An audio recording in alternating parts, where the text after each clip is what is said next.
दोस्तों आज मैं आपसे बात करने वाला हूं हाइपोथायरॉयडिज्म के बारे में और उसकी एक बहुत ही स्पेसिफिक होम्योपैथिक मेडिसिन जिसका कि होम्योपैथी में बहुत ज़्यादा इस्तेमाल किया जाता है और बहुत ही सक्सेस के साथ इसको होम्योपैथिक फिजिशियन यूज़ करते हैं और बहुत अच्छे सक्सेस रेट हैं इसके।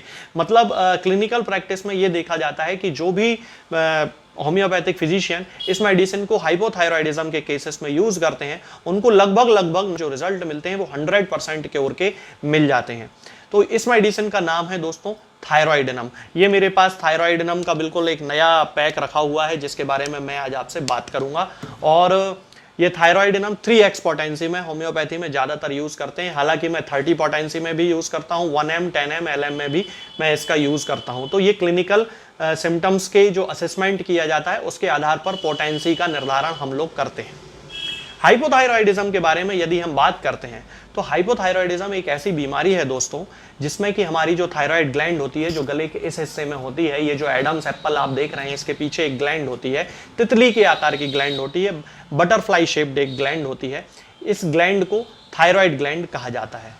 इस ग्लैंड का काम है थायराइड हार्मोन का सीक्रेशन करना। अब जब भी कभी किसी भी कारण से ये जो ग्लैंड होती है ये अंडर एक्टिव हो जाती है, यानी कि काम करना थोड़ा सा बंद कर देती है या कम कर देती है, तो जो थायराइड हार्मोन हमारी बॉडी में जितना प्रोड्यूस होना चाहिए, जितनी मात्रा में रिलीज होना चाहिए, उतनी मात्रा में वो रिलीज नहीं हो पाता है।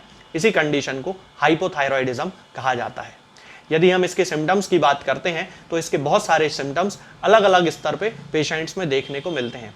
खास बात यह है कि हाइपोथायरॉयडिज्म महिलाओं में सबसे ज़्यादा होता है। इसके अलावा पुरुषों में और बच्चों में भी हाइपोथायरॉयडिज्म के केसेस देखे जाते हैं।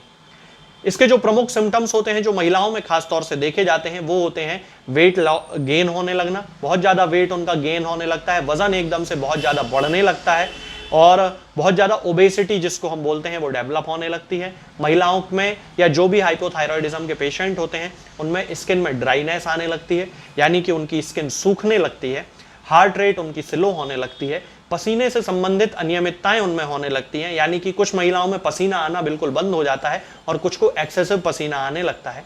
इसके अलावा बहुत सारी महिलाओं में बालों का झड़ना, चेहरे में पफीनेस आ जाना। पफीनेस का मतलब होता है चेहरा एकदम से लाल पड़ जाना, स्वेलिंग टाइप की आ जाना, फूला हुआ सा महसूस होना, ये पफीनेस का मतलब होता है। तो इस तरह के सिम्टम्स होते हैं। इसके अलावा कब्ज उनमें होने लगती है और मासिक धर्म से संबंधित अनियमितताएं भी बहुत सारी महिलाओं में होने लगती हैं, खास तौर से उन महिलाओं में जिनमें कि हाइपोथायरॉयडिज्म जरूरत से ज़्यादा पुराना हो चुका होता है। उनमें मासिक धर्म संबंधी यानी कि उनके पीरियड्स से संबंधित अनियमितताएं होने लगती हैं, जैसे कि कभी कभी पीरियड्स बहुत जल्दी आ जाते हैं, कभी बिल्कुल ही लेट आते हैं, कभी 2-2 3-3 महीने तक नहीं आते हैं, कभी कुछ केसेस में ब्लीडिंग बहुत ज़्यादा होती है, कभी कुछ केसेस में स्कैंटी ब्लीडिंग होती है, बहुत ही कम 1-2 दिन ब्लीडिंग होती है। तो इस तरह के जो सिम्टम्स होते हैं ये हाइपोथायरॉयडिज्म के सिम्टम्स होते हैं जो खास तौर से महिलाओं में देखे जाते हैं।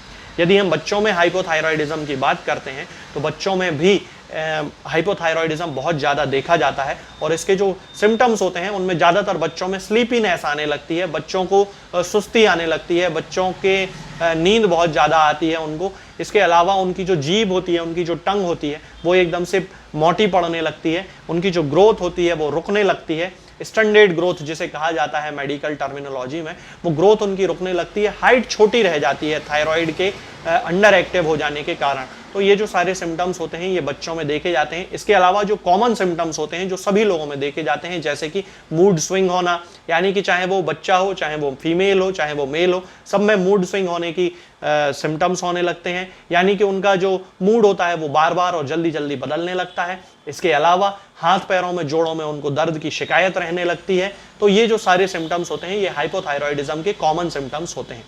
अब मैं बात करता हूं आपसे थायरॉयडिनम के बारे में। होम्योपैथी में लगभग एक स्पेसिफिक मेडिसिन है, ये मेरे पास SBL की हाइपोथायरॉयडिज्म के लिए जो मेडिसिन है, थायरॉयडिनम जिसे कहा जाता है, वो मेडिसिन है। ये 3x पोटेंसी में है, मैं आपको दिखा देता हूँ। ये मैंने बिल्कुल नया जो है डिब्बा मंगवाया है, बिल्कुल अभी इसको मैंने खोला है और ये इस तरह से इसकी पैकिंग आती है। आप देख सकते हैं कि इस तरह से ये टैबलेट्स होती हैं, आप देखिए इनको, ये इस तरह की टैबलेट होती हैं जो कि थायरॉयडिनम 3x की होती हैं और इन टैबलेट्स का यूज़ किया जाता है होम्योपैथी में। ये 1 पाउंड का डिब्बा कहलाता है। 1 पाउंड होता है लगभग 450 ग्राम के आसपास। तो ये 450 ग्राम का डिब्बा होता है जो होम्योपैथी में थायराइडिनम के टैबलेट का आता है। थायराइडिनम टैबलेट के फॉर्म में ही रहती है, इसी फॉर्म में रहती है, आप इसको अच्छे से देख लें। ये 3x पोटेंसी है थायराइडिनम की। तो आज मैं आपसे इसी के बारे में बात करूंगा। तो सबसे पहले हम इसके मेंटल सिम्टम्स की बात करते हैं दोस्तों। तो जैसा कि मैंने आपको बताया कि हाइपोथायरॉयडिज्म के जो सिम्टम्स होते हैं वो सारे सिम्टम्स थायराइडिनम के केसेस में देखने को मिलते हैं। माइंड से रिलेटेड सिम्टम्स में सबसे ज्यादा जो प्रॉब्लम होती है वो होती है मूड स्विंग की, इरिटेबिलिटी की, स्टूपर की, यानी कि चिड़चिड़ापन बहुत ज्यादा आने लगता है, चीजों को समझना नहीं मुश्किल हो जाता है कि आखिर करना है तो करना क्या है, इस तरह के ये सिम्टम्स आने लगते हैं। कभी कुछ ज्यादा सिवियर कंडीशंस जो होती हैं उनमें कोई जो लेडीज खास तौर से होती हैं वो कभी कभी बैठे बैठे रोने लगती हैं, उनको कोई पुरानी बात याद आ जाती है और अचानक बात करते करते ही उनको रोना आ जाता है। छोटी छोटी बातों पे झगड़ा करने लगती हैं, बहुत जल्दी उनको गुस्सा आने लगता है। पहले वही जो लेडी होती थी, पहले उसका नेचर बहुत अच्छा था और सभी लोगों से बड़े अच्छे मिलजुल के रहती थी फैमिली में, लेकिन जब से उसको इस तरह के हाइपोथायरॉयडिज्म डेवलप हुआ है तो हाइपोथायरॉयडिज्म के कारण उनको इरिटेबिलिटी डेवलप हो गई है, मूड स्विंग हो गया है उनका, और बैठे बैठे ही छोटी छोटी बात पे उनको हर्ट हो जाता है, बड़े जल्दी ही कोई बात उनके दिल में लग जाती है और इस तरह से उनके जो मेंटल सिम्टम्स होते हैं वो थायराइडिनम के जो केसेस होते हैं उनमें देखे जाते हैं। यदि हम इसके हेड के सिम्टम्स की बात करते हैं तो हेड में यानी कि सिर में इसको कंटिन्यूअसली कॉन्स्ट्रिक्शन की फीलिंग होती है, हैवीनेस की फीलिंग होती है। ऐसा लगता है जैसे कि पेशेंट के सिर को किसी ने कंटिन्यूअसली पकड़ के रखा हुआ है, दबा के रखा हुआ है। आंखों में बहुत ही ज्यादा हैवीनेस हो जाती है और कंटिन्यूअस फ्रंटल हेडेक की शिकायत होती है। इस हिस्से में उनको बड़ा ही सिरदर्द उनको पूरे टाइम बना रहता है। इसके अलावा चेहरे की यदि हम बात करते हैं तो चेहरे में, जैसा मैंने अभी आपको बताया था कि हाइपोथायरॉयडिज्म का जो मेन सिम्टम होता है जिसमें कि पफीनेस आती है चेहरे में, वो पफीनेस आने लगती है, चेहरे में फूला हुआ सा चेहरा उनको दिखने लगता है, आंखों में दर्द उनको बड़ा होने लगता है, आंखें उनकी प्रोमिनेंट होने लगती हैं, आईबॉल्स जो हैं वो प्रोमिनेंट होने लगती हैं उनकी। इसके साथ ही फ्लशेस ऑफ हीट के कारण चेहरे से बहुत ज्यादा गर्मी का सेंसेशन उनको होता है, पसीना बहुत ज्यादा चेहरे से आता है, सिर से बहुत ज्यादा पसीना उनको कभी कभी कुछ केसेस में आने लगता है। यदि हम इसके हार्ट के सिम्टम्स की बात करते हैं यानी कि दिल से संबंधित सिम्टम्स की जब हम बात करते हैं तो ये देखा जाता है कि इसका जो हार्ट होता है वो बड़ा ही वीक हो जाता है, बहुत कमजोर हो जाता है, पाल्पिटेशन की शिकायत होती है। पाल्पिटेशन का मतलब होता है कि शरीर में जब भी दिल जब धड़कता है तो पूरे शरीर में उसकी धड़कन को महसूस किया जा सकता है। इसके अलावा सीने में उनको बड़ी कॉन्स्ट्रिक्शन की शिकायत होती है, जैसे कि कॉन्स्ट्रिक्शन उनको हेड में महसूस होता है, जैसे कि जकड़ापन उनको हेड में महसूस होता है, ठीक वैसा ही जकड़न उनको सीने में फील होने लगती है। लेटते ही उनको पाल्पिटेशन की शिकायत होती है और लेटने से ऐसा लगता है जैसे उनका जो हार्ट में है वो टैकीकार्डिया डेवलप हो रहा है, यानी कि उनके जो हृदय की जो गति है वो एकदम से तेज हो रही है। गले की जब हम बात करते हैं तो हम ये देखते हैं कि गले में उनको एक ड्राइनेस डेवलप होने लगती है और उनके जो उनका जो गला होता है खास तौर से लेफ्ट साइड उनको एकदम से रॉ फीलिंग होती है, यानी अंदर से ऐसा खुरदुरा सा उनको महसूस होता है और इसके साथ साथ ही उनको गले में भी कॉन्स्ट्रिक्शन की फीलिंग होती है। तो ये जो सारे सिम्टम्स होते हैं ये थायराइडिनम के पेशेंट्स में देखे जाते हैं। यदि हम थायराइडिनम की डोज की बात करते हैं यानी कि ये जो थायराइडिनम है, इस तरह की ये जो टैबलेट्स हैं जो मैंने अभी आपको बताई हैं, ये टैबलेट्स यदि हम इनके डोज की बात करते हैं दोस्तों तो थायराइडिनम को हमें 3x पोटेंसी में जब हम यूज़ करें तो उसकी 4-4 टैबलेट दिन में 3 बार हमें यूज़ करना चाहिए। इसके साथ ही यदि 30 पोटेंसी में हम उसको यूज़ करते हैं तो फिर उसकी 2-2 बूंद सुबह और शाम या फिर सिम्टम्स की इंटेंसिटी और फ्रीक्वेंसी के आधार पर उसका डोज डिसाइड करना चाहिए।